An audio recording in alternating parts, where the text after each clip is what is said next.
بەڕێزان بەردەوامین گفتوگۆکانمان دەست پێ دەکەین گفتوگۆ دەکەین لەسەر پرسی پێکێنانی حکوومەتی نوێی سووریا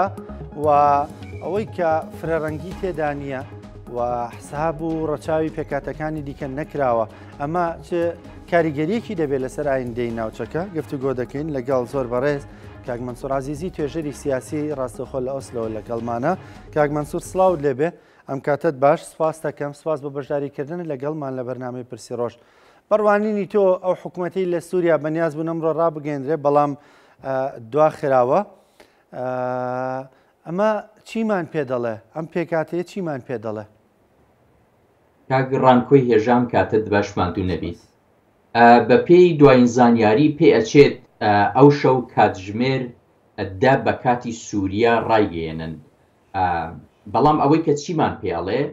تەواوی تابلۆکەواتە تابلۆی جۆگرافیای سیاسی سووریا، ململانیەکانی سووریا زۆر قسەیان بۆ گوتن هەبووە لەو 4 مانگی ئەخیردا و زۆر قسەی دیکەیان ماوە. یەک بابەت ڕوونە، ئەویش ئەوەیە کە سووریا وڵاتێکی ئێستا لە پێکاتەدا لە بواری جۆگرافی ئەتنیکیەوە لە بەرژەوەندی ناوچەی و نێودەوڵەتیدا پراکتیزەکردنی سیاسەتەکان دابەشە. کۆمەڵێک بەرژەوەندی جیاوازی تێدایە، هەستیاری جیاوازی نێودەوڵەتی و ناوچەیی تێدایە و هاوکاتیش کۆمەڵێک یاری خودی ئەحمەد شەرعی تێدایە کە لەسەر پەتی نێوان تورکیە و وڵاتانی عەرەبیدا لە ئاسی ناوچەکایە دەکا و لە ئاسی نێودەوڵەتیشە بە دوای مەشروعیەتی نێودەوڵەتیدا لە ئاستی ئوروپا و ئەمریکاشدا دەگەڕێ. کەواتە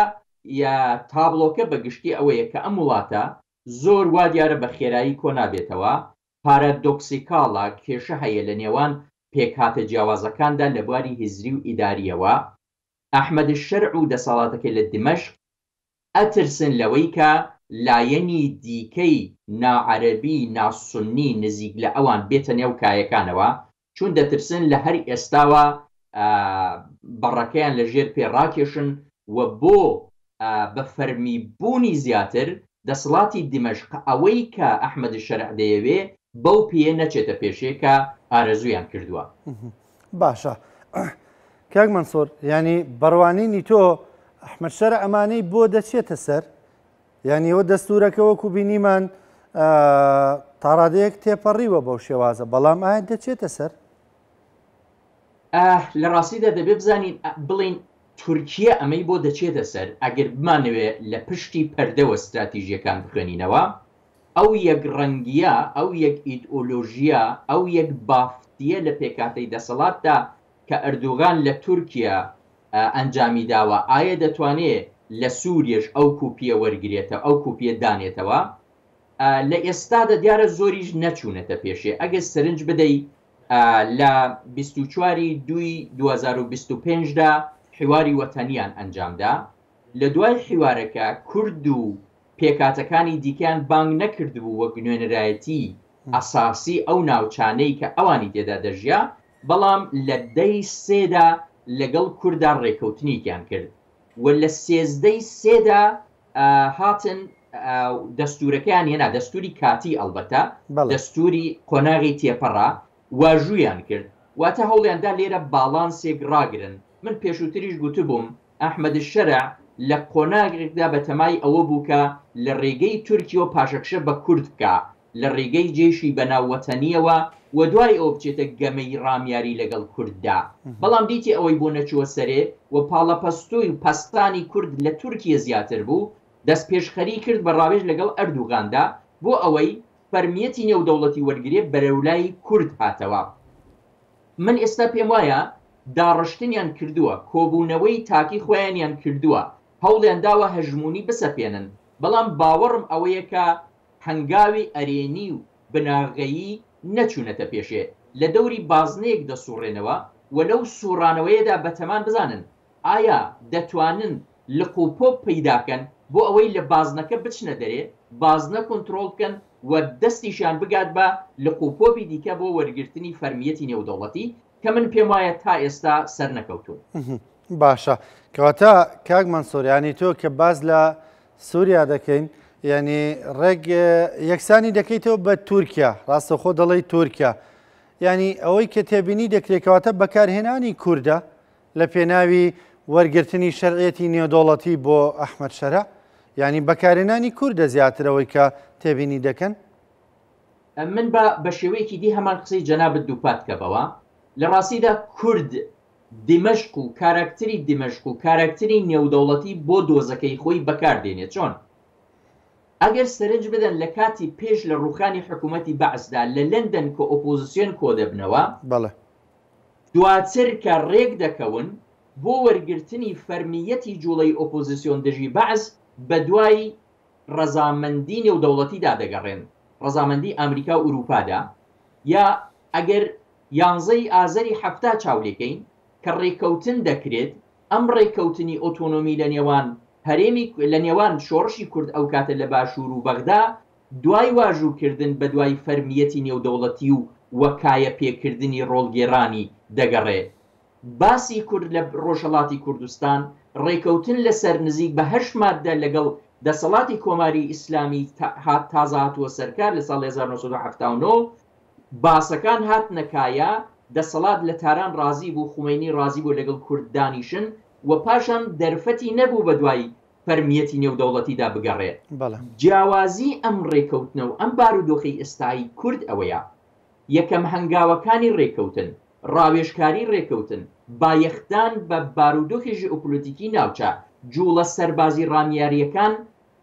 هێزە نێودەوڵەتیەکان دایدەڕێژن بۆ خۆیان پێش لە کورد واتە ئەمریکا و فەڕەنسا واتە تۆ پێش لەوەی جوڵەکە بکەیت فەرمیەتێکی نێودەوڵەتی وەرگرتووە ئەمە واتای ئەوە دەدا ئەو هەرێمە ئەو هێزە کە کووردە مادام خۆی ویستویەتی نەتوێتەوە مادام جەنگی داعشی کرد مادام گەلێکە بڕیاری داوە بمێنێتەوە یارگیری نێودەوڵەتی بۆ پەیدا بووە و ئێستا لە ڕاستیدا کورد لاقێکی هێزی هاوپەیمانان لاقی ئامریکای لە ناوچەکە بۆ کۆمەڵێک یاری لە ئاستی سووریا و لە ئاستی ناوچە بەم پێناسی و بەم ئارگومنتەوە باوەڕی من ئەوەیە کە کورد نەگیاری پێنەکراوە کەڵکی خراپی لێوەرنەگیراوە بگرە کورد بە دەستی خەڵکی دیکە دەیەوێت ئامانجەکانی خۆی بپێکێ سیاسەتێکی ژیرانە بۆ تا ئێستا چوونەتە پێشێ زۆر بە سرنج و زۆر بە وردی چوونەتە پێشێ و من ئومێد دەکەم ینی وای دەبینم کە ئەو دەسەڵاتی لە دیمەشق هەیە ئێستا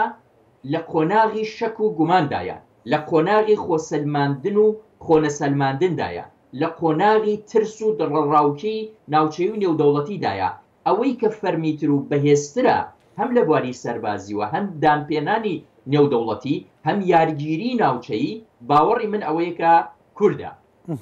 باشە کاک مەنسوور کورد ینی تاکەی دەتوانێت بەم شێوازە بەردەوام بێ لە سووریایەکدا کە سەرۆکی دەوڵەتەکە ینی پێمان خۆش بێ ئەناخۆش بێ ئێستا ئەحمەد شەرع و دان بە مافەکانی کوردانانێ وەکو پێکاتەیەک لە دەستوردا مافەکانیان دیاری نەکراوە ینی ئەوتا لە پێگەێنانی حکوومەتەکەیە کورتپەراوێز خراوە ینی کورد تاکی دەتوانێت ئەوها بەم ڕۆڵ و پێگە بەهێزەی خۆی بمێنێتەوە ئایم حکوومەتە لی قوبوڵ دەکا یان دەتوانێت قوبوڵی نەکە بگەڕێنەوە سەر بابەتی یاسایی و حقوقیەکەی لە ڕێککەوتنە هەشت خاڵێکەی نێوان ژنراڵ مەزلوم عەبدی و ئەحمەد شەرعدا کە واژووکرا ئەم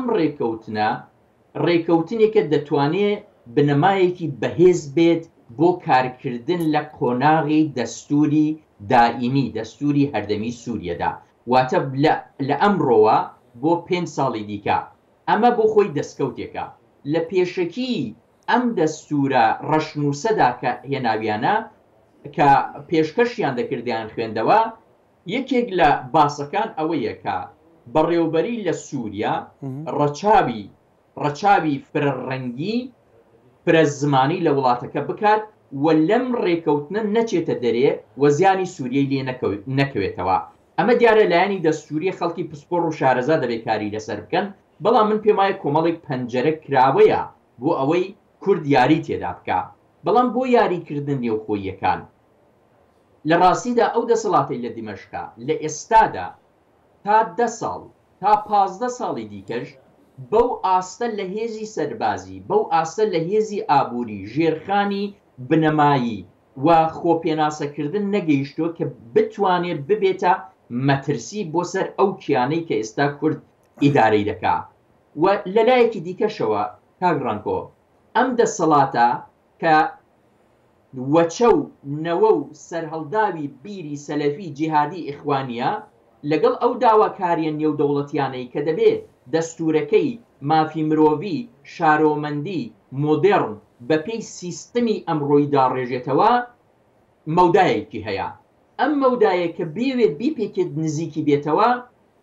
کاتی دەوێت و ترسێکی زۆری لێ هەیە، هیچی بۆ یاریکردن پێ نامێنێتەوە ئەگەر لە هەر ئێستاوە هەموو ئەوانەی کە داوای دەکەن ئەنجامی بدا، ینی کارتێکی نامێنێتەوە بۆ یاریکردن. و ئەگەر بێت و لەم قۆناغەدا بە شێوەیەکی بەربڵاو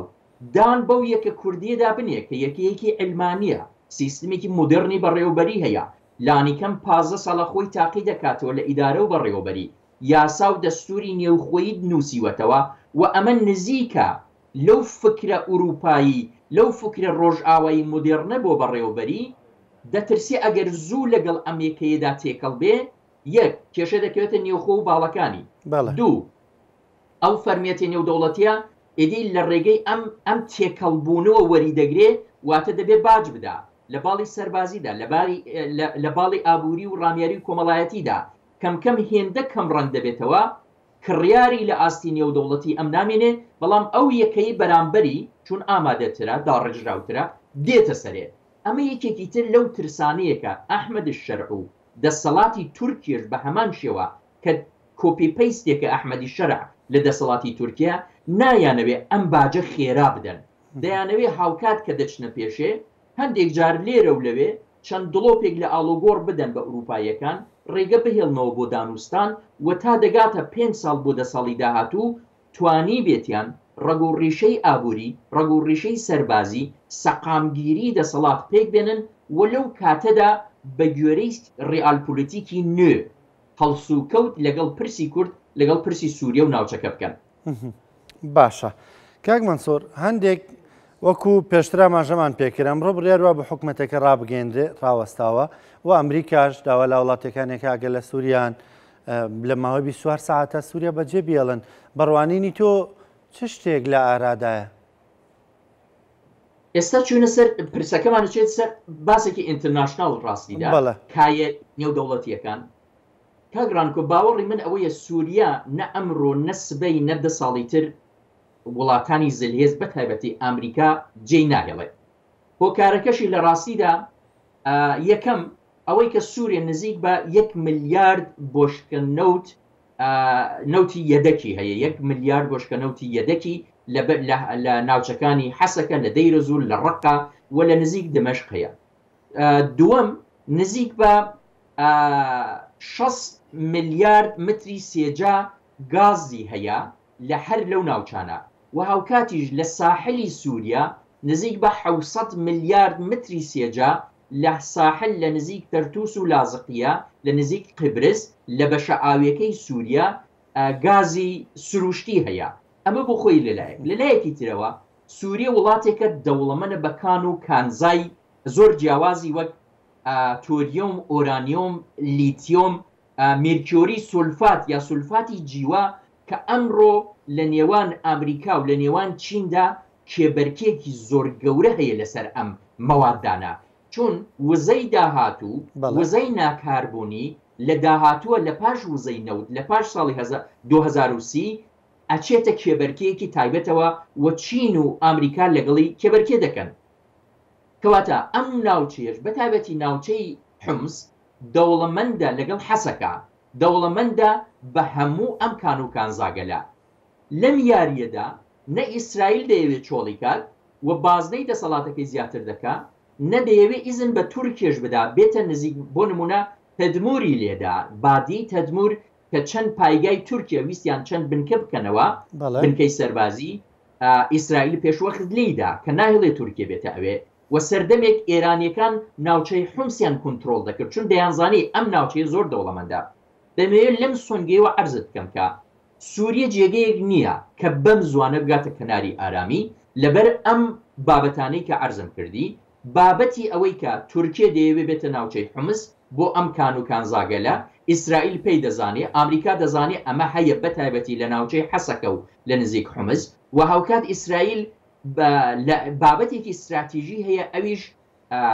ئەو ڕێڕەوەی داودە کە دەیەوێت بگاتە هەرێمی کوردستان و بگاتە ڕۆژئاوای کوردستان ئەم کێشمەکێشە ئەم مشت و مڕا